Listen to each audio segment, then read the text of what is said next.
जम्मू शहर के बाहरी इलाके आरिसपुरा के गांव गोडनला में एक दर्दनाक सड़क हादसा हुआ।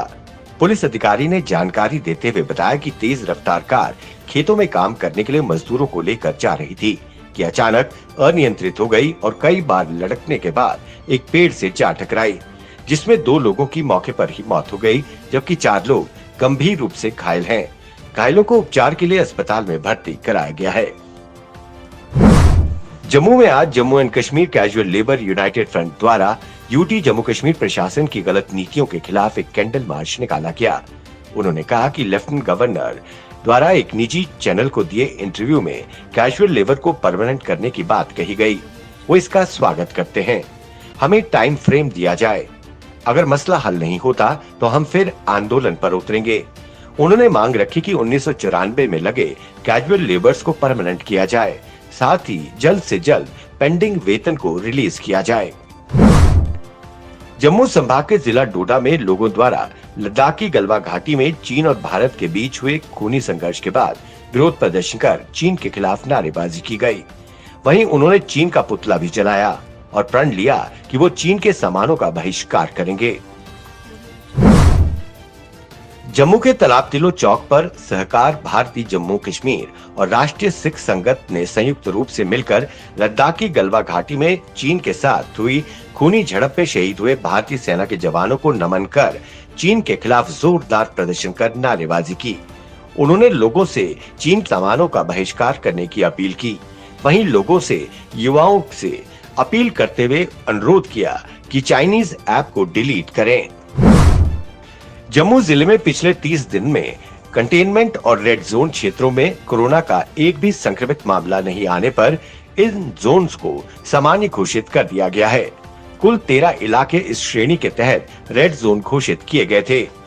डीसी सुषमा चौहान की ओर से डिस्ट्रिक्ट डिजास्टर मैनेजमेंट अथॉरिटी की अध्यक्ष की हैसियत से इस संबंध में आदेश जारी किया गया है। जम्मू में डोमिसाइल प्रमाण पत्र पाकर खुश पश्चिमी पाकिस्तान के शरणार्थी वाल्मीकि और गोरखा समाज के लोगों ने कहा कि सही मायने में अब गुलामी की बेड़ियों से मुक्त हुए हैं। अब जाकर बराबरी का हक मिला है। राजस्थान के जयपुर में एक वकील ने बाबा रामदेव, आचार्य बालकृष्ण और अन्य के खिलाफ शिकायत दर्ज कराई है। इसके बाद इनके खिलाफ मामला दर्ज कर लिया गया है। एसीपी अशोक गुप्ता ने कहा, हमें बिना किसी परीक्षण के कथित तौर पर कोरोना वायरस की दवा विकसित करने के दावे के लिए बाबा रामदेव के खिलाफ कई शिकायतें मिली थीं। दिल्ली में कोरोना संक्रमण के बढ़ते मामलों से कोई अनजान नहीं है। संक्रमण का आंकड़ा 80,000 के पार पहुंच गया है। इसी बीच गृह मंत्री ने एक इंटरव्यू में कहा कि दिल्ली में अब तक कोरोना का कम्युनिटी ट्रांसमिशन नहीं हुआ है। इसके साथ ही उन्होंने दिल्ली के लोगों में कोरोना को लेकर डर पैदा करने के लिए उप मुख्यमंत्री मनीष सिसोदिया को जिम्मेदार ठहराया है। पाकिस्तान सरकार ने गिलगित बल्तिस्तान में आम चुनाव की घोषणा कर दी है। पाकिस्तान 18 अगस्त को गिलगित बल्तिस्तान में आम चुनाव आयोजित करेगा। हालांकि भारत ने इसको लेकर कड़ा विरोध जाहिर किया है। चीन के साथ चल रहे सीमा विवाद के बीच प्रधानमंत्री नरेंद्र मोदी ने रेडियो पर मन की बात कार्यक्रम के जरिए देशवासियों को संबोधित किया। उन्होंने कहा, लद्दाख में भारत की भूमि पर आंख उठाकर देखने वालों को करारा जवाब मिला है। भारत मित्रता निभाना जानता है, आंख में आंख डालकर देखना और उचित जवाब भी देना जानता है। उत्तर प्रदेश और बिहार से मुंबई के लिए 30 जून तक चलने वाली 11 ट्रेनों में से 8 ट्रेनें पूरी तरह से फुल हो चुकी हैं। लॉकडाउन के दौरान अपने घरों को जाने को बेताब प्रवासी मजदूरों ने अब फिर महाराष्ट्र लौटना शुरू कर दिया है। केंद्रीय गृह मंत्री अमित शाह ने न्यूज एजेंसी एएनआई के संपादक को दिए इंटरव्यू में राहुल गांधी पर ओछी राजनीति करने का आरोप लगाया है। उन्होंने कहा, सरकार संसद में बहस करने को तैयार है। 1962 से आज तक के बीच जो हुआ उस पर 2-2 हाथ हो जाएं। राहुल गांधी लगातार चीन को लेकर सरकार पर हमलावर हैं। कांग्रेस नेता राहुल गांधी ने ट्वीट कर एक बार फिर केंद्र सरकार पर हमला बोला है।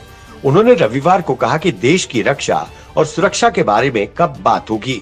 उनकी ये टिप्पणी रेडियो पर प्रसारित प्रधानमंत्री मोदी के मन की बात कार्यक्रम से पहले आई है। चाइनीज ऐप टिकटॉक फिर से विवादों में है। टिकटॉक के साथ हमेशा से प्राइवेसी को लेकर बवाल होता रहा है। इस बार भी कुछ ऐसा ही हुआ है। टिकटॉक सभी आईफोन यूजर्स का क्लिपबोर्ड पढ़ रहा था, जबकि उसे इसकी जरूरत नहीं थी।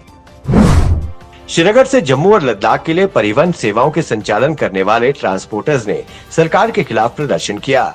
श्रीनगर जम्मू लद्दाख टैक्सी सेवा के मुखिया और ड्राइवर यूनियन के अध्यक्ष वसीम अशरफ भट्ट ने नेतृत्व में हुए प्रदर्शन में प्रदेश सरकार से उनकी गाड़ियों को फिर से शुरू करने की अनुमति देने की मांग की। भारत के कई राज्यों में भूकंप के झटके आने का सिलसिला जारी है। रविवार दोपहर मेघालय के तुरा के पास भूकंप के झटके महसूस किए गए। रिक्टर स्केल पर इसकी तीव्रता 3.9 मापी गई।